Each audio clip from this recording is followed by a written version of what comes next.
Hello student, कैसे हो आप लोग। स्टूडेंट, आज की इस वीडियो में जो हम बात करने वाले हैं class 12 intermediate most important model paper UP board द्वारा जारी किया गया। ये मॉडल पेपर आपकी बोर्ड एग्जाम के लिए बहुत ही ज़्यादा महत्वपूर्ण है, क्योंकि जो 2023 बोर्ड एग्जाम देना चाहते हैं ये मॉडल पेपर आज हम हल करने वाले हैं। जो ऑफिशियल मॉडल पेपर जारी किया गया है माध्यमिक शिक्षा परिषद द्वारा, यूपी बोर्ड द्वारा 2023 का अर्थशास्त्र का मॉडल पेपर है। तो आज के इस वीडियो में हम मॉडल पेपर को पूरा कंप्लीटली हल करने वाले हैं। तो वीडियो को आप लास्ट तक देखिएगा। चैनल पर है तो चैनल को सब्सक्राइब कर लीजिएगा, वीडियो को लाइक कीजिएगा, क्योंकि ये वीडियो जो है बहुत ही ज़्यादा इंपॉर्टेंट होने वाला है। यदि आप इस मॉडल पेपर को हल कर देते हैं जो कि यूपी बोर्ड द्वारा जारी किया गया है, तो आपको 30 से 40 नंबर क्या होता है ना, आपको मॉडल पेपर में ही मिल जाता है। याद रखिएगा, जितना ज़्यादा आप मॉडल पेपर हल करेंगे उतना ही आपकी बोर्ड एग्जाम के लिए इंपॉर्टेंट होगा, और आपको एक पेपर की स्ट्रैटेजी पता चल जाएगी कि किस प्रकार से बोर्ड एग्जाम में पेपर पूछे जाते हैं। देखिए, चलिए हल करते हैं। देखा, पहला प्रश्न है आपका। पहला जो प्रश्न है, इसमें पहला प्रश्न क्या पूछा गया, देखिए, व्यष्टि अर्थशास्त्र के अंतर्गत निम्न में से किसका अध्ययन किया जाता है। बहुत ही महत्वपूर्ण है ये आपका मॉडल पेपर। देखिए, पहला प्रश्न क्या पूछा गया है कि देखिए, व्यष्टि अर्थशास्त्र के अंतर्गत निम्न में से किसका अध्ययन किया जाता है। एक नंबर का आपका बहुविकल्पीय पर प्रश्न है। देखिए, का है आपका व्यक्तिगत इकाई, खा है आर्थिक समग्र, गा राष्ट्रीय आय, या घा उपयुक्त में से कोई नहीं। तो आपके पास चार विकल्प हैं। जिस प्रकार से बोर्ड एग्जाम में मॉडल पेपर के थ्रू दिए जाते हैं आपको चार विकल्प, सेम हमने भी आपको चार विकल्प दिए हैं। तो इनमें से आपको राइट आंसर का चयन करना है। मैं बता दूं दोस्तों, यदि आप क्लास 12 इकोनॉमिक्स के छात्र हैं और बोर्ड एग्जाम की तैयारी अच्छे से करना चाहते हो तो इस चैनल को सब्सक्राइब कर लीजिएगा, क्योंकि इस चैनल में जो हम आर्ट्स के स्टूडेंट हैं उनकी प्रॉपर ट्रेनिंग कराते हैं, यानी प्रॉपर तैयारी कराते हैं। बस आप चैनल को सब्सक्राइब कर लीजिएगा, बेल आइकन को दबा दीजिए, हमारे लेटेस्ट वीडियो की नोटिफिकेशन आप तक सबसे पहले। तो जो पहला हमारा प्रश्न है, पहले का हो जाएगा राइट आंसर, व्यक्तिगत इकाई। यानी पहला प्रश्न का जो व्यष्टि अर्थशास्त्र के अंदर से किसका अध्ययन किया जाता है, व्यक्तिगत इकाई का किया जाता है। दूसरा प्रश्न है आपका, सीमांत उपयोगिता के शून्य होने पर कुल उपयोगिता होती है। यानी जो सीमांत उपयोगिता है इसके शून्य होने पर कुल उपयोगिता होगी, कितनी होगी। का आपका घटती है, खा बढ़ती है, अधिकतम होती है, या घा न्यूनतम होती है। तो जो सीमांत उपयोगिता, इसमें कुल उपयोगिता जो बेसिकली होता है उसका खा हो जाएगा, यानी अधिकतम इकाई होती है। यानी जो इसमें गा है आपका दूसरे क्वेश्चन का, कि जो अधिकतम होती है, इसमें जो सीमांत उपयोगिता शून्य होने पर कुल जो इसकी उपयोगिता होती है वो क्या होती है, अधिकतम होती है। तीसरा प्रश्न है, उत्पादन बंद कर देने पर क्या होगा। यानी जो उत्पादन है इसके बंद होने पर क्या प्रभाव पड़ेगा या क्या होगा। तो देखिए, का आपका हो जाएगा स्थिर लागत बढ़ जाती है, खा परिवर्तनशील लागतें कम हो जाती है, गा परिवर्तनशील लागतें शून्य हो जाती है, या गा स्थिर लागतें शून्य हो जाती है। तो तीसरे का राइट आंसर हो जाएगा सी, यानी गा परिवर्तनशील लागतें शून्य हो जाती है उत्पादन बंद हो जाने पर। चौथा प्रश्न है आपका, सीमांत आगम में परिवर्तन की दर है। ये दोस्तों, यदि आप जियोग्राफी के स्टूडेंट हैं या जो भी आप है मॉडल पेपर आपको हल चाहते हैं तो आपको हमारे चैनल पर सभी का मिल जाएगा। बस आप जाइएगा, आपको हमारे चैनल पर सभी चीज़ें जो आप वीडियो चाहते हैं सभी का मिल जाएगा, क्योंकि हम ट्रेंडिंग जो है ज़बरदस्त करा रहे हैं। बस आप चैनल को सब्सक्राइब कर लीजिएगा और वीडियो को लाइक ज़रूर कीजिएगा, क्योंकि आपके लिए हम बहुत ही मेहनत कर रहे हैं बोर्ड एग्जाम की तैयारी के लिए, आपकी तैयारी के लिए, कि ताकि आप भी बोर्ड एग्जाम में जो भी आपने मार्क डिसाइड किया हो कि हमें बोर्ड एग्जाम में 90% लाना है, 95% लाना है, वो आपको हम दिला कर रहेंगे। बस आप मेहनत करते रहिए, हार मत मानिए। तो देखिए, जो चौथा आपका सीमांत आगम में जो परिवर्तन दर होगी ये क्या होगी, तो इसमें चौथे का ए हो जाएगा, कुल आगम। चलिए अगला प्रश्न है पांचवा हमारा, दीर्घकाल में सामान्य मूल्य बराबर होता है। यानी जो दीर्घकाल है इसमें सामान्य मूल्य बराबर कितना होता है आपका बताना है।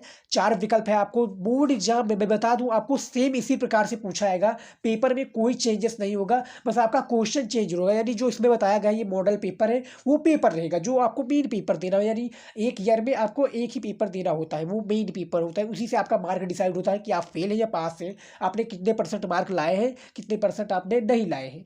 देखिए, तो इसमें जो पांचवा प्रश्न इसका गा हो जाएगा, यानी उत्पादन व्यय के, यानी जो दीर्घकाल में सामान्य मूल्य बराबर होता है वो उत्पादन व्यय के द्वारा ही होता है। उसके बाद में 6 नंबर प्रश्न है आपका, पूर्ति के बढ़ने पर कीमत में, यानी जो पूर्ति है इसके बढ़ने में कीमत में क्या पड़ेगा, का आपका कोई प्रभाव नहीं पड़ेगा।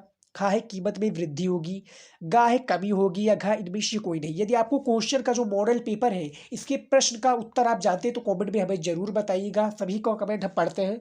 और बोर्ड एग्जाम के लिए आप जितना ज़्यादा इंपॉर्टेंट मॉडल पेपर जो है हल करेंगे, यानी चाहे 2019 का हो 2018 का हो, आपके लिए काफ़ी ज़्यादा बेनिफिट होगा। आपको एक स्ट्रैटेजी पता चल जाएगी और 30 से 40 नंबर, मेरी गारंटी है, आप 30 से 40 नंबर आप काफ़ी अच्छे से वैसे ही मॉडल पेपर के थ्रू आप ला सकते हैं। उसके बाद में जो बचेगा वो आप कवर ही कर लेंगे, तो टोटली आपका नंबर हो जाएगा 100 में से 95।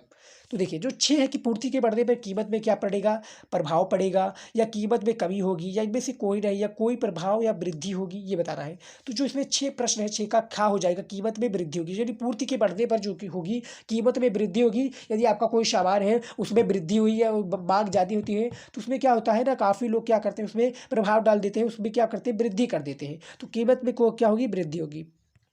सातवां है इलाहाबाद बैंक क्या है। इलाहाबाद बैंक क्या है, बहुत ही ज़्यादा महत्वपूर्ण प्रश्न है आपका, वेरी वेरी इंपॉर्टेंट है। या इलाहाबाद जो बैंक है आपका क्या है, तो सातवें का गा हो जाएगा, यानी केंद्रीय बैंक है। यानी जो इलाहाबाद बैंक है बेसिकली वो आपका केंद्रीय बैंक हो जाएगा। ये भी 1 नंबर का क्लियर हो गया। टोटली जो इकोनॉमिक्स में होता है ये आपका 10 नंबर का बहुविकल्पीय यानी ऑब्जेक्टिव प्रश्न आपका 10 नंबर का पूछा जाता है। तो इसी से आपका जो एग्जामिनर होता है वो आपका आईक्यू लेवल पता कर लेता है कि किस प्रकार से आप आगे परफॉर्म करे होंगे, यानी कॉपी आपने किस प्रकार से लिखा होगा। तो इसी में आपको गलत नहीं करना है, क्योंकि हम इसका भी ऑब्जेक्टिव क्वेश्चन का भी इंपॉर्टेंट क्वेश्चन हम ला रहे हैं, वीडियो आप हमारे चैनल पर जाकर देख सकते हैं। तो जो हमारा 8वां है, शाख मुद्रा का विस्तार होता है। यानी जो शाख मुद्रा है इसका विस्तार होता है किस प्रकार से होता है, जब ERR, यहाँ पर आप देखिएगा क्वेश्चन को आप ध्यान से पढ़िए तभी इसका राइट आंसर देने की कोशिश कीजिएगा। देखिए शाख मुद्रा का विस्तार होता है किस प्रकार से होता है, ERR से, या का घटता है, बढ़ता है, स्थिर रहता है, या इनमें से कोई नहीं। तो 8वां जो हो जाएगा इसका सही उत्तर आपका हो जाएगा घा हो जाएगा, यानी इनमें से कोई नहीं। यानी जो शाख मुद्रा का विस्तार होता है इनमें से कोई नहीं हो जाएगा। यदि आप क्वेश्चन का आंसर जानते हैं तो हमें कमेंट में जरूर बताइएगा। उसके बाद में देखिए 9वां हमारा प्रश्न है, मुद्रा के कार्य है। यानी जो मुद्रा के कार्य है किस प्रकार से है, का आपका विनिमय का माध्यम, खा मूल्य का मापक, मूल्य का संचय, या उपयुक्त सभी। तो जो 9वां प्रश्न है आपका यानी 9th नंबर प्रश्न है का हो जाएगा, विनिमय का माध्यम होता है। यानी जो मुद्रा का कार्य है वो विनिमय का माध्यम हो जाएगा। 10वां प्रश्न है आपका, मुद्रा व धुरी है जिसके चारों ओर अर्थ विज्ञान चक्कर लगाता है, ये कथन किसका है। यानी जो ये विकल्प है ये किसका है, यानी इन्होंने किसने कहा है कि ये परिभाषा जो मुद्रा का है ये किन्होंने दी है। तो ये आपका खा हो जाएगा, मार्शल का हो जाएगा। यानी जो मार्शल जी है वो मुद्रा वो धुरी जिसके चारों ओर अर्थ विज्ञान चक्कर लगाता है, ये इन्होंने ही कहा था, याद रखिएगा। तो ये 10 नंबर आपको हमने क्लियर करा दिया। यानी जो इकोनॉमिक्स के छात्र हैं 2023 के द्वारा यूपी बोर्ड के द्वारा ये मॉडल पेपर जारी किया गया है। मॉडल पेपर इसलिए जारी किया जाता है ताकि आप एक अनुमान लगा सके कि बोर्ड एग्जाम में पेपर किस प्रकार से पूछे जाएंगे। अब हम बात करेंगे अति लघु उत्तरीय प्रश्न के बारे में, जो आपका इकोनॉमिक्स में 3 नंबर का पूछा जाता है। यानी 3 नंबर का पूछा जाता है और टोटली 8 प्रश्न होते हैं। तो 8 त्रिक 24 नंबर यहाँ पर अभी आपका क्लियर हो गया। देखिए प्रश्न क्या पूछा गया है, ज़्यादा बड़ा नहीं लिख रहा होगा क्योंकि मैं आपको पहले दिखा दूँ किस प्रकार से आपका प्रश्न रहेगा। देखिए इसमें बताया गया कि प्रश्न संख्या 1 से 10 तक बहुविकल्पीय है, जिनका केवल सही उत्तर अपने उत्तर पुस्तिका में ही लिखना है। तो इसमें जो बताया गया कि जिनका केवल उत्तर ही देना है, जाकि आपको प्रश्न सहित 4 ऑप्शन लिख दें उसके बाद में सही उत्तर लीजिए, ये नहीं लगाना है। उसके बाद देखिए कि प्रश्न संख्या 11 से 18 तक अति लघु उत्तरीय प्रश्न का प्रत्येक उत्तर आपको 50 शब्दों में दे रहा है। तो यहाँ पर आपको 3 नंबर का है, 50 शब्दों में दे रहा है। देखिए क्वेश्चन क्या है 11 नंबर, व्यष्टि अर्थशास्त्र तथा समष्टि अर्थशास्त्र में मुख्य अंतर बताइए। तो यहाँ पर आपको डिफरेंस बताना है जो व्यष्टि अर्थशास्त्र है और समष्टि अर्थशास्त्र है। 12 नंबर प्रश्न आपका, अर्थशास्त्र में उत्पादन का अर्थ समझाइए। यानी जो अर्थशास्त्र है इसमें उत्पादन का अर्थ आपको समझाना है। 13 नंबर प्रश्न है, उत्पादन फलन की परिभाषा दीजिए। यानी जो उत्पादन फलन है इसकी क्या करना है, आपको परिभाषा देना है। 3 नंबर का ये भी है।